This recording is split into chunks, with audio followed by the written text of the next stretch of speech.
Road 101, Season 2, Race 11 at Okayama Full Attrition Sim Race Campus. We have got some sweet statistics in this race, as well as some really good, some downright decent, aggressive, yet respectful racing battles in these early laps, in the first stint, the middle of the race, and the end of the race. There we've got some contact there, but I will point out there's no car-to-car contact in this race. Zero car-to-car contact. So that what we just heard is netcode, and that's going to kind of end up being a topic on this review, because we have a fair amount of it. But first and foremost, we have over 900 laps, less than 100 incidents for our highest, almost double our previous collective best laps per incident. We are over 9 in this one.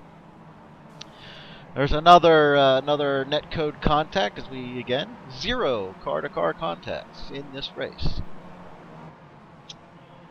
Let's see. Also, 13 cars on the lead lap. Another outstanding new for us, and that's with Bristow, our resident alien, because he's out there racing with Flisco, and out there racing with Flisco and Malone.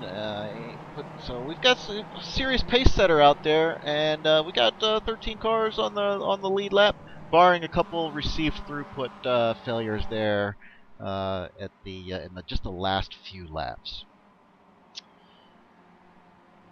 Let's talk about the championship points. Top 4 are within 11 points of the lead.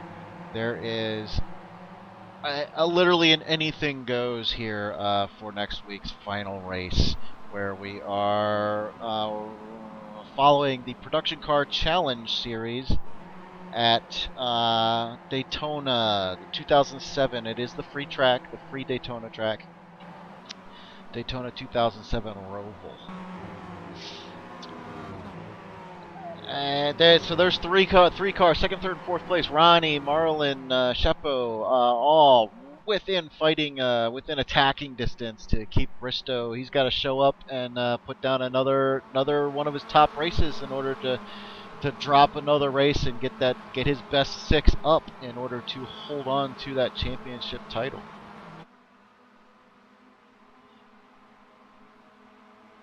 Next week is the final week. So we're going to have an organized driver meeting on Discord after the race. So after next week's race, plan to, if you can, if you've got access, if you're willing, able, show up for Discord or on Discord for a organized driver meeting.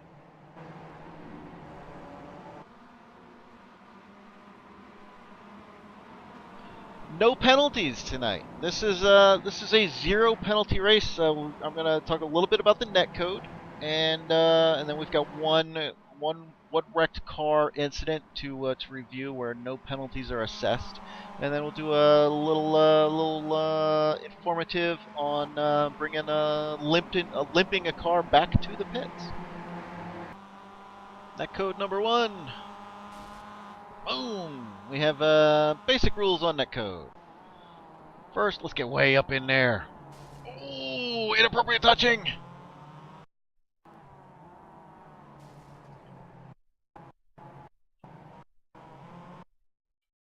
There we get the sound of contact without contact, and then actually where the laws of physics go bye-bye, and we have 2 objects occupying the same space at the same time. This is, of course, netcode because we got speed of light traffic of data packets from 2 different locations to a server and then back to the 2 separate locations. So netcode is very real, always will be real in simulation racing. It is just unavoidable. Here we have another clear example of contact, sound of contact, where 2 objects are nowhere near each other. But then no opportunity for there's even a secondary contact, boom, where it finishes the push there again, where there is actually no contact. So think of, there's 2 ways that netcode can represent where you have the 2 objects occupying the same space even though there's no contact taking place. Then there's other ones where two objects don't come anywhere near each other, but yet damage can be represented by crinkled bumpers and or mass on mass movement of a vehicle off of its balance and off of its line, which we have an example of here. Here we are just a frame prior to contact, and there's not enough room on Tom's left here for a car plus an allowance of netcode, or what we call that room for safe racing. There's not enough of that. AJ's got no choice here except to take the car off track in order to avoid an incident and a collection, and it does not happen. And I'll say it shouldn't, because we have good presentation. We have well, the battle actually starts back here, so it goes back quite a ways. Tom gets a little loose right there, opening up the run.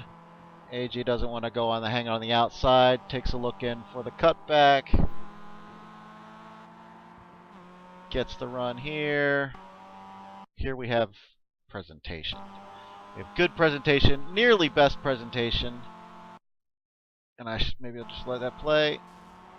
And then as Tom is going back over towards that racing line, there's just not enough room for AJ to stay on the track before AJ can get it off the track, or AJ chooses not to go off the track.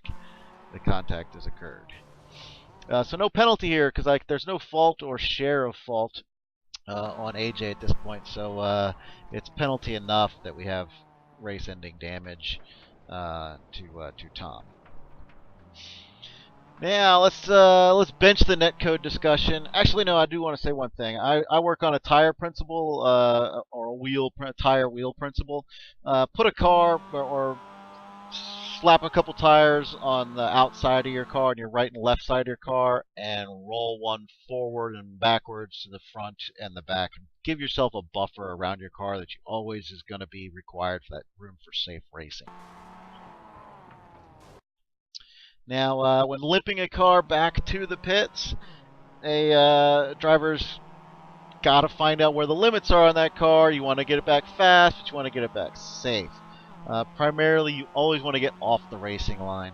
This was actually prohibited in this case due to just the time that and the location that Bunting caught up to him, and Bunting didn't, I'll say, have enough balls to really push down the inside and go for an overtake here. I do believe it would have been a little bit more respectful for Tom to have not raced a limping car back, as is evident by a loss of braking and not able to hold the turn here, and again here, and again here. So I think better decisions could be made when limping a car back. Everybody wants to get off the racing line and work your way up to find out how to get that car back fastest and safest as possible, safest and then fastest as possible. This occasion did take Bunting off of his lap time by about 7 seconds, but he was also showing an exuberant amount of caution, which I'm sure played a factor in Tom's decision to kind of be stuck on the racing line during the backstretch. So no penalties on this one, just an opportunity to express a learning experience for everybody. To one, if you are limping it, get it back safely by getting it off the racing line, even if it means lifting off and letting a competitor or a lap down car go ahead and get by